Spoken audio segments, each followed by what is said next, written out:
इस वीडियो में महादेव स्वयं तुम्हें जीवन, कर्म और भाग्य का परम सत्य समझा रहे हैं। यह कोई साधारण कथा नहीं, बल्कि आत्मा को झकझोर देने वाला संदेश है। अगर तुम्हारा जीवन संघर्षों से घिरा है, अगर बार बार असफलता मिल रही है, अगर मन में सवाल हैं और जवाब कहीं नहीं मिल रहे, तो समझ लो यह वीडियो तुम्हारे लिए ही है। महादेव कहते हैं, जो हुआ उसका कारण भी तुम हो, और जो होगा उसकी दिशा भी तुम्हारे कर्म तय करेंगे। यह वीडियो तुम्हें शिकायत नहीं, समझ देगा, डर नहीं, विश्वास देगा, और जीवन से भागना नहीं, सामना करना सिखाएगा। जब मनुष्य जीवन में आता है तो उसके पास न कोई नाम होता है, न कोई पहचान, न कोई पद, न कोई अभिमान। वह खाली हाथ आता है और एक दिन खाली हाथ ही चला जाता है।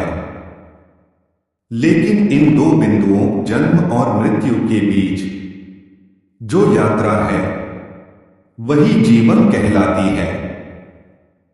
और इसी यात्रा में मनुष्य सबसे बड़ा प्रश्न पूछता है, मेरे साथ ही ऐसा क्यों? जब संघर्ष आते हैं, जब अपने पराये बन जाते हैं, जब मेहनत के बाद भी फल नहीं मिलता, जब भाग्य हर बार विपरीत खड़ा हो जाता है, तब मनुष्य ईश्वर को दोष देता है। लेकिन उसी क्षण कैलाश पर विराजमान महादेव मुस्कुराते हैं और कहते हैं, तुम प्रश्न पूछते हो पर सत्य सुनने का साहस नहीं रखते। हे मानव, जीवन कोई दंड नहीं है और न ही कोई संयोग, यह कर्मों की पाठशाला है। तुम यहां सुख भोगने नहीं आए, तुम यहां सीखने आए हो। हर वह पीड़ा जो तुम्हें तोड़ती है, वास्तव में तुम्हें गढ़ रही होती है। जिस दिन तुम यह समझ जाओगे कि कष्ट तुम्हारा शत्रु नहीं, बल्कि तुम्हारा गुरु है, उस दिन तुम्हारा जीवन बदल जाएगा। महादेव कहते हैं, कर्म से कोई नहीं बचता, न देवता, न दानव, न स्वयं महाकाल। जो बोया है वही काटना पड़ता है।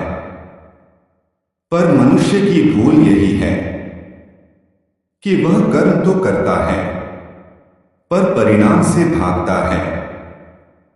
वह चाहता है बिना मेहनत सफलता, बिना त्याग सम्मान, बिना संघर्ष शांति।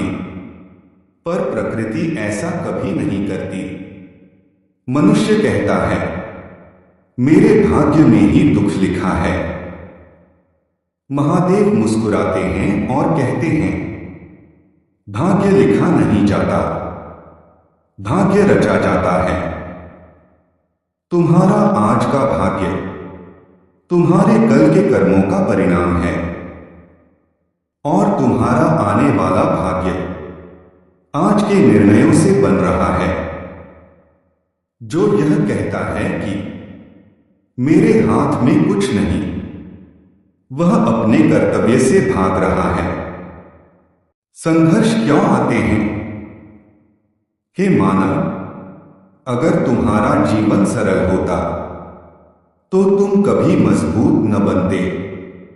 अगर सब कुछ आसानी से मिल जाता तो तुम कभी विनम्र न बनते। संघर्ष तुम्हें यह सिखाने आता है, धैर्य, सहनशीलता, आत्मविश्वास और स्वयं पर भरोसा। जो व्यक्ति संघर्ष से भागता है, वह जीवन से भी भागता है, और जो संघर्ष को स्वीकार करता है, वही अंततः महान बनता है। महादेव और मनुष्य का संवाद। मनुष्य ने पूछा, हे महादेव, मैं सब कुछ सही करता हूं, फिर भी मुझे दुख क्यों मिलता है? महादेव बोले, क्योंकि तुम सही कर्म करते हो, पर सही भावना से नहीं। कर्म केवल कार्य नहीं होता, कर्म में भावना होती है। यदि तुम दान करते हो और बदले में प्रशंसा चाहते हो, तो वह कर्म नहीं, अहंकार है। यदि तुम किसी की सहायता करते हो और बदले में कृतज्ञता चाहते हो, तो वह सेवा नहीं, सौदा है। अहंकार सबसे बड़ा शत्रु। महादेव कहते हैं, अहंकार ही वह जहर है जो मनुष्य को भीतर से मार देता है। रावण विद्वान था, शक्तिशाली था, पर अहंकारी था, और वही अहंकार उसके पतन का कारण बना। जो स्वयं को सबसे ऊपर मानता है, वह सबसे पहले गिरता है। समय महाकाल का रूप। मनुष्य समय को छोटा समझता है, लेकिन समय ही सबसे शक्तिशाली है। महादेव स्वयं कहते हैं, मैं काल हूं और काल मेरा रूप है। जो आज तुम्हारे पास है, वह कल नहीं रहेगा, और जो आज नहीं है, वह कल आ सकता है। इसलिए न सफलता पर घमंड करो, न असफलता में टूटो। समय सबका हिसाब करता है। प्रेम, मोह और त्याग। मनुष्य प्रेम को समझता नहीं, वह केवल मोह में फंसता है। प्रेम मुक्त करता है, मोह बांधता है। महादेव ने स्वयं सब कुछ त्याग दिया, सिंहासन, ऐश्वर्य, और फिर भी वे पूर्ण हैं, क्योंकि सच्चा सुख बाहरी वस्तुओं में नहीं, आत्मा की शांति में है। जीवन का सबसे बड़ा सत्य। महादेव कहते हैं, तुम जिस शरीर को मैं कहते हो, वह नश्वर है। तुम आत्मा हो, अजर अमर अविनाशी। जिस दिन तुम यह जान जाओगे कि तुम शरीर नहीं, आत्मा हो, उस दिन मृत्यु का भय समाप्त हो जाएगा। दुख का अंत कैसे होता है? दुख का अंत परिस्थितियों के बदलने से नहीं होता, दृष्टिकोण के बदलने से होता है। जब तुम हर स्थिति में सीख देखना शुरू कर दोगे, तब दुख तुम्हें छू नहीं पाएगा। महादेव का अंतिम संदेश।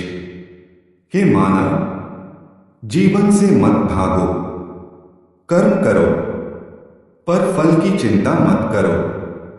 सत्य के मार्ग पर चलो, भले ही मार्ग कठिन हो, और याद रखो, जो तुम्हारे लिए लिखा है, वह तुम्हें मिलेगा, और जो नहीं लिखा, उसके पीछे भागकर तुम केवल अपना समय खोओगे।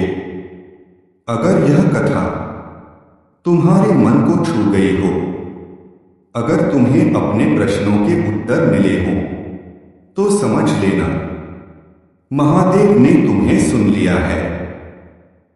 हर हर महादेव। अगर आपको हमारा यह शिव ज्ञान पसंद आया हो, तो कृपया हमारी वीडियो को लाइक करें, चैनल को सब्सक्राइब करें और बेल आइकन दबाना न भूलें, ताकि आने वाले सभी आध्यात्मिक वीडियो आप तक सबसे पहले पहुंचें।